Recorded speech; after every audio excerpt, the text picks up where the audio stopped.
Hey guys, Chris here. In this video, Muay Thai and Cali coach Justin Patricio Fernando shows us two ways to break structure when in clinch. Being a karate guy, I obviously saw kata moves. I saw the Chudan Wari-Uke, which is the middle split block found in Pinan Godan, and the Kaku-Zuki square punch found in Naihanchi Kata. After some time in the martial arts, commonalities pop up everywhere. I seek out experts at certain ranges of combat, whether it's in a combat sport or traditional art, as they can always give you tips to help your game. Let's jump in and explore these commonalities with Justin. Shoulder shrug also comes into play when you sense your opponent gets a good plumb on you. Forearm against the collarbone, crown of the head, elbows against the chest, meaning this is clean and proper, meaning if I go forward, this structure here is what stops me here, right? So keep that firm. I can't go forward. I can't get close to close the body. I can't go back because the hand's against the plumb of the body, right? So once you sense that your opponent's trying to grab into this, you use a shoulder shrug, and then what you do is you capture his forearm into your trap, and then all you do is you turn to break a posture, right? So don't think of it as something like, oh, it's a tap out because I'm gonna get a Americana here. No, it's what it is. It's a posture break to make it uncomfortable for your opponent, right? So once he grabs this on here, good, and then right away, see, it's in my crevice of the trap here. I could turn this way, and nice. It helps break. Oh, the other side helps break, right? So you want to use like this. You want to use your opponent's good technique of the clinch in order to use it against them, right? So you're using it on your clinch, you're using it on your trap. Turn your body, turn your body. So whenever you sense someone's going to clinch, neck short, shoulder shrug up, and then you have two options to work from there.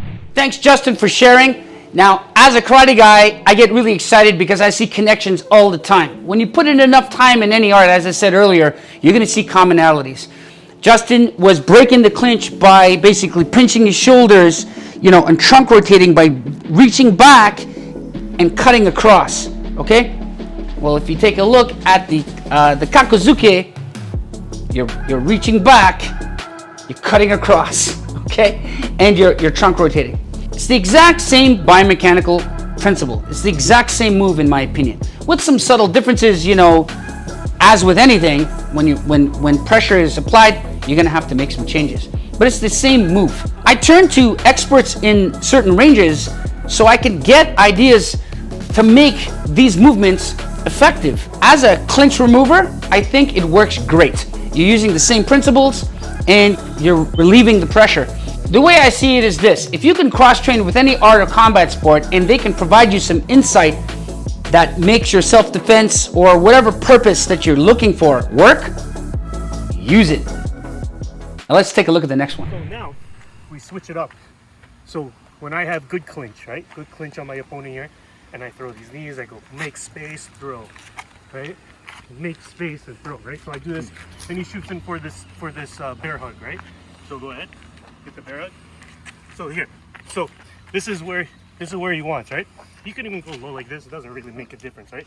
So this is because I can't do this. Is weak now, right? Like I don't have the space to throw long knees. So then what I want to do, keep the hold. So what I want to do is here, I bring my forearms or my bicep against the back of his elbow, and what I do is in one motion, I pinch in and shoot out.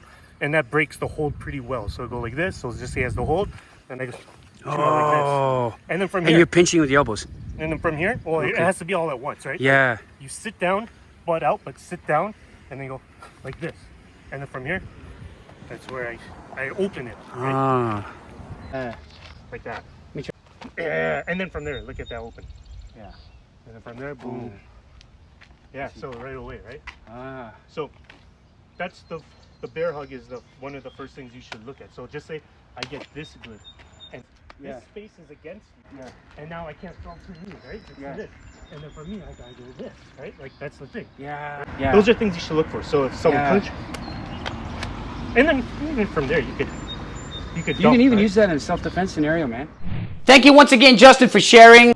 I got really excited once again. So when Justin showed me those clinch removals against the bear hug, I saw biomechanical connections to Pinan Godan or P95. So we got this move. So here's the move. We got the move where you're coming down, you step out, and boom, you drop. Okay? So you're dropping into a horse stance, you're pinching your elbows in, and you're snapping your hands out So that pinch, that elbow pinch, and your hand snapping out with your horse stance going down in a very, very strong structure is how that move's done. Now, Justin demonstrated it a little different because his purpose was a little different, but the main idea was all there, okay?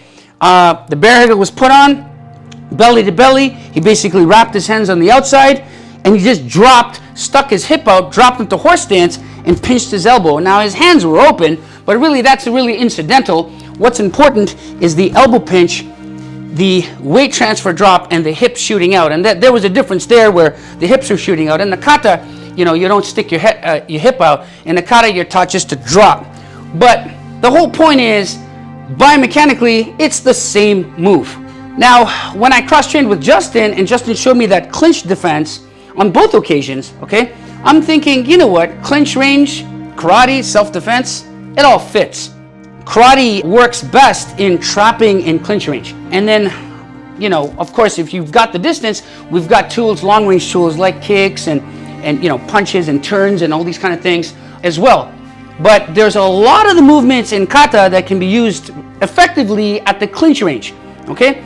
So I turn to the experts to basically get biomechanical ideas that are effective at that range. And whether it's a combat sport or a traditional martial art, it really doesn't matter, guys. If the idea works and it's testable under all kinds of stressful conditions, then it works, okay? So I'm not advocating for you to do that, but what I'm saying is it works for me. I'm sharing my journey with you, and if you feel like exploring that type of training where you're cross-training and putting ideas into your game, it might work for you. And if it does, please comment below, like, share, and subscribe to my channel. I'd really appreciate it. It'll improve the algorithm. Chris Hansen signing out. All the best. One love. Keep training. And remember to treat each other with kindness and respect. Peace!